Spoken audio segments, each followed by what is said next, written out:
I think another thing I wanted to ask you about particularly was the idea of protest songs in Ireland. I think obviously there's a rich sort of history there. The Patriot game. Like that, for example. No, that one. Kind of like that. Yeah, I mean, the protest song, it can be so easily reappropriated. It's a sort of a pallid form of political action. It can sublimate energies that are probably better used in other directions. That would be my personal feeling. But just in terms of Ireland and the protest song, there's so many rebel songs, Fenian songs. And obviously, this guy is Irish. And has gifted a protest song to the world. Rather than it being about the Fenian movement or Irish republicanism, this is about the struggle of all workers. I mean, he's eventually awarded the Red Star by Lenin. Yeah. He's a member of the Irish Labour Party. He's a member of the Irish Labour Party, which Lenin condemned as bourgeois. Yeah. But he managed to separate his feelings about the party to his feelings towards Connell and gives him the award. But I was thinking, it's interesting that even a song, I can't think of English protest songs in the same sort of way. I'm sure they exist. Billy Bragg. But it's the old thing, isn't it? It's when you're the power, when you're the colonial power, you don't. It's the oppressed who sing the song. Yeah, it's ex-nomination. Listen to Frank Turner. He's a right wing. Hello. But no, it's that thing. It's ex-nominations. You don't name yourself when you're the person in power. It's the whole thing against political correctness is like, well, why do you need to talk about it? Blah blah blah. Blah. Why do you do it? It's because when you're getting oppressed, you need to name that oppression, and you need to say, well, this is my group, this is the group I belong to, and this is the rights that we want to have. When you're the one that are destroying those rights and appropriating them for yourself, or expropriating them even, as Britain was, you don't get the same sort of vibrant folk culture, and you don't get the same sort of protest culture. So it's the same thing with English folk music. It's just anemic compared to a lot of other countries, whereas English high culture is fairly strong. Yeah. And that's because the circulation of money went in that direction. And so, unfortunately, for us and for... But I think that's, you don't get the same thing. People... It's stupid. It's stupid, most basic point to make, but when you don't have a voice financially or materially in society, you have a voice culturally, or at least you try to have a voice culturally. And I guess the protest thing in Ireland is just a sort of a channeling of that energy. The spiritual songs of slaves as well. Exactly, exactly. The, Jewish comedy. Yeah. Physically, there's certain things you can't do. You can't hit this person, you can't shout at this person, you can't throw things at this person. But you can sing a song. You can sing a song, together with your friends. It's a softer form of protest. It's a sort of a softer form of protest, It's not violent. It's allowed, but it's the sort of what Zizek called... It's what Zizek calls the sort of necessary supplement to the ruling ideology. You're allowed to do these things because it's not actually going to affect the people in power. Yeah. It's like, let them have their protest songs, let them eat cake, So. And it's interesting that, as I say, with the red flag, it survived New Labour, against New Labour, because it became useful to them to sort of go through this little dance, and they go, "We're all right." And you're like, "Who are you?" Sort of telling you telling us, or you trying to tell yourself that because I condemn people, but you do because Tony Blair. You're allowed. Mass murder. Gordon Brown was a very avid socialist, as man, and would have been. It's the sort of thing where you go, if Gordon Brown, as a teenager, saw Gordon Brown now and saw his legacy as a Labour Prime Minister, he'd be disgusted with himself. Tony Blair, I think, would see it as nothing but unparalleled triumph, wouldn't he? He'd look back and go, he does. He's unapologetic. Yeah. Whereas, as I say, you'd like to think that Gordon Brown and Prescott as well would be slightly disgusted with what they associate themselves with. Yeah. But, power corrupts, isn't it? So, don't go for it. You're not going to make a difference, you're only going to make it. Just do a protest song. Yeah, just do a protest song. No one will care, You might get some fans. Just be Bono. Talking about protest songs in Ireland, how did I not mention Bono? This song is not a protest song. This song is Sunday Bloody Song. But the protest song, just very briefly on this, in Ireland, when I was growing up, it basically all manifested in this one thing, the Fields of Athenry, which at the end But do you know it? No. You obviously know. Liverpool fans sing it, but they change it to Anfield Road. Right. But quite a hateful song, because when we were growing up, especially when we started going to pubs at 15, 16, 17, 18, at the end of every night people would sing it, and it contains, IRA.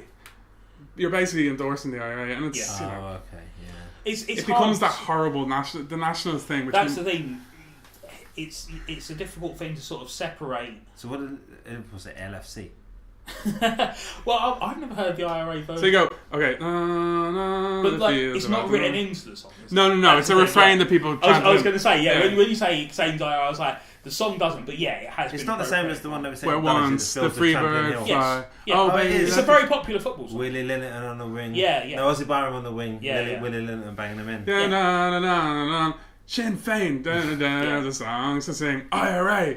Well, I've been to see the Wolf Bobby's a couple of times, and I just find it just excruciating. I go with my family, and there's an Irish band called the Wolf Tones, named after Wolf Tone, Irish leader, and their songs are essentially rebel songs. Yeah, rebel songs, and they've got a couple of songs that I actually like. Grace. I think Save your money for the children.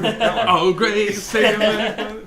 But I think Grace is a wonderful song, and it's a worth. It is about the rising and whatnot, but it's not glorifying anything. It's a very personal song about that particular incident. But they've also got a song called the Celtic song, which is and I'd never heard it until I went to see them live, and they went. In 1888, a group of Catholic working men in Glasgow were told they couldn't play football with the Protestants. So what did they do? And this is like a little Premian story, and the crowd the crowd know what's coming. They're all Celtic fans. What did they? Those boys went on. They formed a football club for themselves. The greatest football club that Glasgow, honestly, Glasgow Football Club, and all the crowd go, hooray! And I'd never heard it until I was there live. And I turned to when I went, in 1888, no Irishman was allowed to play football anywhere in Ireland, were they? Yeah. You had the sort of like a GA. That's the thing. It's all hot air. It's nonsense, isn't it? Massive bullshit. Yeah. Well, it was, football, cricket were, what were they called? Not barrack sports. Oh, yeah. Garrison games. Yeah. They were Garrison games. They were written off as played by... If you played football, if you always played football, cricket or rugby in Ireland in the 19th century, you were a traitor. But when growing up... That's what I'm saying. You played and if you were caught playing any of them, you weren't allowed to play GA sports. So this whole idea of it's poor put up on boys in Glasgow. No one was playing football in Ireland. It's ridiculous. When I was growing up, everyone, it was just a party line. You had to hate England. You had to be vocal about it. You had to blah blah blah. You had to like Bros though. This is an interesting point that I'm about to come on to. Yeah. They had all this supposedly political framework that everyone had to subscribe to, blah blah blah blah blah.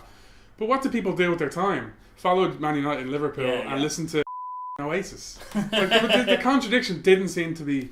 Not to say that no one's aware of contradiction. Of course, they probably all were, but it's this ludicrous thing. Whenever you chase things down to their source, all those sort of things that are based on boundaries and nationalist sort of hatreds and feelings like that. Well, I think the get out for Irish people is that the argument that every important English band is Irish. So Irish blood, English heart. Oasis, Pistols, Smiths, Beatles. You're welcome. But even the idea of Ireland and England, it's a fiction in a way, and you can't really accept them. No. It's an accident of geography, isn't it? It's an accident of geography, but it's also there's processes. How much English blood is in me? Probably a lot. Yeah. And same with English people in Ireland. Well, my take no Irish in me. No, but there's a lot of things in you, and the idea that you're Irish about that. All Scots are Irish, so it's fine. You got some Irish. You just end up chasing this phantom, like I was saying earlier about the Kinks thing. It's just. Well, that's my thing. Being of Irish descent, but born in England, and clearly English as well. My issue, and I've talked to Jack about it before, is. I love England. I adore England. I think England's wonderful. I hate Britain as a political construct, as the power structure that Britain implies, the sort of domination of these countries around. is what I despise. So in terms of, but then you go back to your struggle as someone who would support Irish nationalism and republicanism in a political sense, where the IRA started out as a guerrilla group that's taking on the army, but then once you put in a bomb in a shopping centre in Manchester, I'm out. Exactly. You don't talk for me anymore because you're killing kids. Even when you're going, well, we're going to put a bomb in a pub where some soldiers go. Okay, if you're not, I've got no issue with. This is going to sound horrible, but I've got no issue with soldiers getting killed. If you're a soldier and you get killed, that you know what you're doing. Once you're putting bombs in places where anyone can get killed, you've lost any sort of agenda. Although most soldiers, historically speaking, and it's probably the case now as well, it's not a voluntary thing. They go in there for financial reasons, economic reasons. Yeah, it's true. But it's how many Nazis were evil? 4 or 5 of them? It's got to be more than that. I'm gonna go. No, but there's no difference between the British Empire and the Nazis. Absolutely. Both had concentration camps. Both were based on an ethos of domination. Well, the British had the concentration camps first. They didn't quite hone them to the levels of the Nazis. But no, I don't know. Unless it's conscription, I don't take your point on the army. I think you've got a choice. But conscription, that's a sort of about an economic trap, and it is an economic trap. So, there's economic conscription. In America, you look at the makeup of the US Army at the moment, and it's essentially black and Latino kids that are just they're not being conscripted, but they're virtually being scooped off. They're economically conscripted. Yeah, exactly. Yeah. But I don't know, just. But it's like Prince Harry going on about killing the Taliban. Yeah, exactly, even the Taliban, I just think you. So you spent half an article going, I had a nude photos. Oh my god, I'm so ashamed. Oh yeah, I killed people in Afghanistan. Yeah. You go and sit in a room and blow your head off. Simon you Price don't deserve to live. Made a good point there, where he quoted Prince Harry going, "You take a life to save a life," and he was like, "They're dangerous ways to live by if you're a soldier. If that's what you think the rules are, then what you understand that the Taliban are thinking the same thing. They're not out there going, "No, I'm really morally conflicted." Shoot down that helicopter. You're strafing our people. Kill the ginger. What is that? What is that? Yeah. But and also the power dynamic in there is all completely skewed. Obviously, Afghanistan, one of the poorest countries in the world, and the Royal in his helicopter, in his 90 million Apache helicopter. 45, come on, doubling the cost of a helicopter just to doubling. But no, countries, they're weird things. I believe in Irish nationalism and all that, but then half the time, and then the rest of the time I go, a nation wants stupid. it. But every week I watch Tottenham play, they're from North London. It's basically the same. It's exactly the same. Conflicted.